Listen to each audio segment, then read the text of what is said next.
नमस्कार दोस्तों, मेरे YouTube चैनल लेट्स गो में आपका स्वागत है। आज हम आपको अटैक ऑन टाइटन की कहानी के बारे में बताएंगे। आइए अटैक ऑन टाइटन की कहानी पर चलते हैं। अटैक ऑन टाइटन की कहानी 3 दीवारों के अंदर एक सभ्यता पर केंद्रित है, आखिरी स्थान जहां इंसान अभी भी रहते हैं। 100 साल पहले टाइटन्स नामक ह्यूमनॉइड दिग्गजों के उद्भव के बाद मानवता विलुप्त होने के कगार पर पहुंच गई थी, जो मनुष्यों पर हमला करते हैं और उन्हें देखते ही खा जाते हैं। मानवता के अंतिम अवशेष 3 संकेंद्रित दीवारों के पीछे पीछे हट गए और लगभग 1 सदी की शांति का आनंद लिया। टाइटन्स का मुकाबला करने के लिए देश की सेना वर्टिकल मैन्यूवरिंग इक्विपमेंट, कमर पर लगे ग्रैपलिंग हुक और गैस से चलने वाले प्रोपल्शन का इस्तेमाल करती है, जो 3 आयामों में अपार गतिशीलता को सक्षम बनाता है। अरेन येगर एक लड़का है जो टाइटन्स से मानवता की रक्षा करने वाली 3 गोलाकार दीवारों के सबसे बाहरी हिस्से में स्थित शिगनशीना शहर में रहता है। वर्ष 845 में 2 नए प्रकार के टाइटन्स, कोलोसल टाइटन और आर्मड टाइटन ने दीवार को तोड़ दिया। घटना के दौरान अरेन की मां को टाइटन खा जाता है, जबकि अरेन भाग जाता है। वो सभी टाइटन से बदला लेने की कसम खाता है और अपने बचपन के दोस्तों मिकासा, एकमैन और आर्मिन अर्लेट के साथ सेना में भर्ती होता है। वो सर्वेक्षण दल में शामिल होने का इरादा रखता है, जो टाइटन्स को मिटाने की कोशिश करता है। शिगाशिना के पतन के 5 साल बाद ट्रॉस्ट पर कोलोसल टाइटन ने एक बार फिर हमला किया।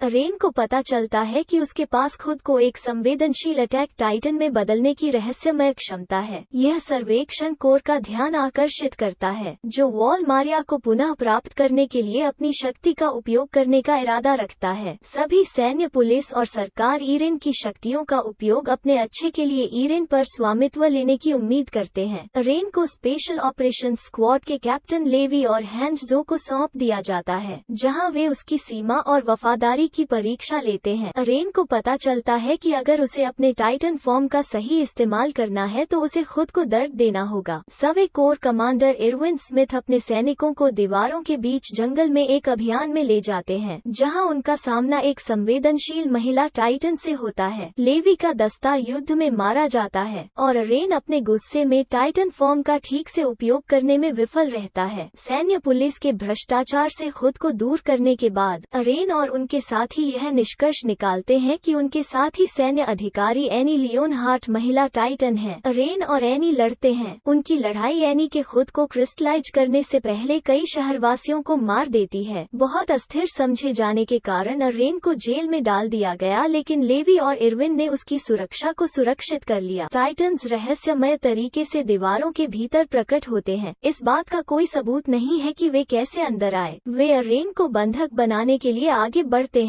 इरविन अरेन को बचाने के लिए एक सफल चार्ज का नेतृत्व करता है, जिसमें अरेन टाइटन्स को नियंत्रित करने के लिए द कोऑर्डिनेट नामक एक रहस्यमय शक्ति का उपयोग करता है। रेना, बर्थोल्ट और यमीर अपने वतन भाग जाते हैं। टाइटन्स को मानव रूपांतरित होने का पता चला है और वे जिन लोगों से लड़े थे वे रगाको गांव के ग्रामीण थे, जिनमें स्नातक कोनी स्प्रिंगर का परिवार भी शामिल था। अरेन और उसके दोस्त लेवी स्क्वाड में शामिल हो जाते हैं, जबकि सवे कॉप्स को मिलिट्री पुलिस द्वारा निशाना बनाया जाता है। लेवी स्क्वाड और हैंज को लेवी के चाचा केनी एकमैन के नेतृत्व वाली भ्रष्ट पुलिस द्वारा पीछा किया जाता है। उन्हें पता चलता है कि एक शुद्ध टाइटन में बदलकर और एक और टाइटन शिफ्टर खाने से एक व्यक्ति टाइटन शिफ्टर क्षमताओं को हासिल कर सकता है। द्वीप के शासक किंग फ्रिट्ज को सरकारी अधिकारियों द्वारा नियंत्रित कठपुतली के रूप में दिखाया गया है। हिस्टोरिया और उसके पिता रॉड रीस एकमात्र जीवित सदस्य हैं शाही परिवार। रीस ने अरेन को बंधक बना लिया क्योंकि अरेन के पास फाउंडिंग टाइटन की शक्ति है, क्योंकि उसके पिता ग्रिशा ने टाइटन के पिछले मालिक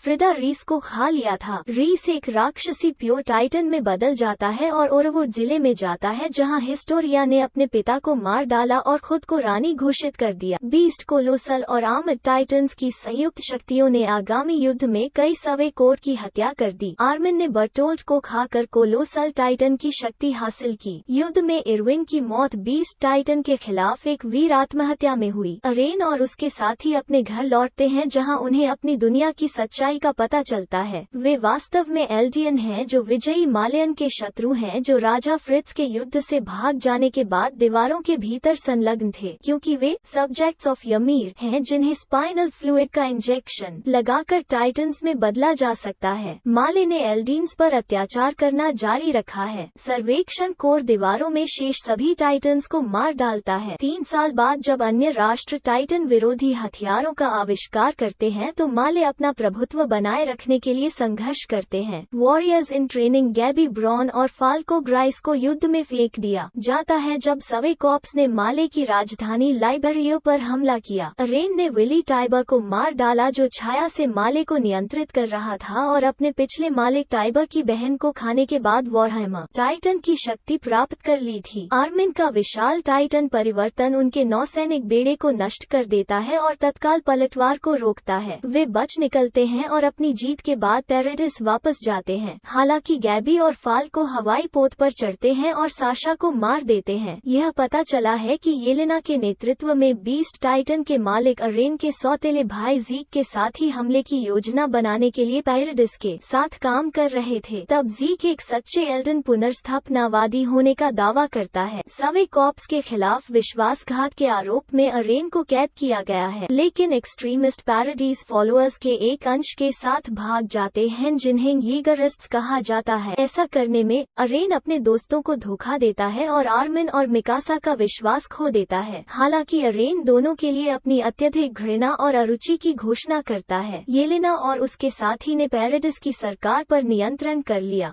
अरेन को जेके के साथ फिर से मिलाने का प्रयास किया जो लेवी के कब्जे में है। जीक लेवी के कब्जे से बच जाता है, उसे गंभीर रूप से घायल कर देता है और उसकी असली योजना फाउंडिंग टाइटन की शक्ति का उपयोग करके सभी एल्डियनों को पुनः पेश करने की क्षमता को छीनने के लिए है। रेनर के नेतृत्व में माले का हवाई जहाज आता है और युद्ध शुरू होता है। अरेन सतही रूप से मारा जाता है जब गैबी ने उसे गोली मार दी और उसका सिर काट दिया। इरेन जीवित रहता है और द पाथ में जीक से मिलता है, जो समय और स्थान के माध्यम से ymir के सभी विषयों को जोड़ने वाले गेटवे की एक इंटरकनेक्टिंग श्रृंखला है। वो ymir Fritz the original Titan की चेतना से भी मिलता है, जिसके यातनापूर्ण अतीत ने उसे हजारों वर्षों के लिए द पाथ के भीतर कैद कर दिया है। जीक द फाउंडिंग टाइटन का नियंत्रण लेता है और अरेन को अपनी विचारधारा में बदलने के अपने इरादे का खुलासा करता है। हालांकि अरेन अपने अटैक टाइटन का उपयोग करके अतीत में हेरफेर करने में सक्षम है और ग्रिशा को अतीत में रीस परिवार को मारने के लिए मना लेता है। अरेन ने ymir को अपनी शक्ति का उपयोग करने के लिए रंबलिंग को मुक्त करने के लिए मना लिया। पेरेडिस की दीवारों के भीतर रखे हजारों कोलोसल टाइटन्स को खोल दिया और उन्हें दीवारों के बाहर सभी को मारने के नरसंहार मार्च पर ले गया। सवे कोर शेष माले बलों के साथ सहयोगी में शामिल हो जाता है, जिसमें रेनर और अब मुक्त एनी शामिल हैं, जो द रंबलिंग को रोकने के लिए एक विमान पर चढ़ने के लिए पारतीस सेना से जूझ रहे हैं। अरेन तक पहुंचने पर आर्मिन एक शून्यवादी जेके को आश्वस्त करता है कि जीवन का अर्थ गुना से परे है, जिसके बाद लेवी ने जेके का सिर काट दिया और रंबलिंग को रोक दिया। एक अज्ञात जीव जिसने ymir को अरेन के साथ टाइटन्स की शक्ति प्रदान की, सर्वेक्षण कोर और उनके सहयोगियों को हार के कगार पर लाया, लेकिन एक वैकल्पिक दुनिया की दृष्टि होने पर जहां वो अरेन के साथ भाग जाती है। मिकासा ने अरेन को मार डाला। आर्मिन याद करते हैं जब अरेन ने उनसे द पाथ में मुलाकात की थी, जहां अरेन ने खुलासा किया था कि वो अपने भविष्य की दृष्टि का पालन करने के लिए मानवता के दुश्मन बन गए थे। अरेन ने यह भी खुलासा किया कि मिकासा ने उसे मार डाला, जिससे ymir सहित टाइटन्स की शक्ति गायब हो गई। 3 साल बाद लेवी सेवानिवृत्ति के बाद गैबी और फाल्को के साथ दूसरे देश में रहते हैं, जबकि द्वीप के निवासी दुनिया से संभावित भविष्य के प्रतिशोध की तैयारी में अपनी सेना का निर्माण करते हैं। लेकिन आर्मिन और उनके सहयोगियों, जीवित सर्वेक्षण कोर और योद्धाओं को उम्मीद है कि शांति वार्ता रानी हिस्टोरिया के नेतृत्व में सफल होगी। मिकासा ने शिगाशिना जिले के पास एक पहाड़ी पर एक पेड़ के नीचे अरेन को दफना दिया। मिकासा की मृत्यु के बाद एक अज्ञात समय बीत जाता है जब एक उन्नत शिगाशिना जिले पर एक अज्ञात राष्ट्र द्वारा ऊपर से बमबारी की जाती है और नष्ट हो जाता है। जब खंडहरों पर एक जंगल का कब्जा हो जाता है तो एक लड़का जो युद्ध में बच गया था उसी पेड़ के पास पहुंचता है जिसके नीचे अरेन को दफनाया गया था, जो लगातार बढ़ रहा है और अब उस पेड़ से मिलता जुलता है जहां ymir को अपनी टाइटन शक्ति प्रदान करने वाला जीव रहता था। कृपया लाइक, सब्सक्राइब और कमेंट करें और भविष्य के वीडियो के लिए बेल आइकन दबाना न भूलें।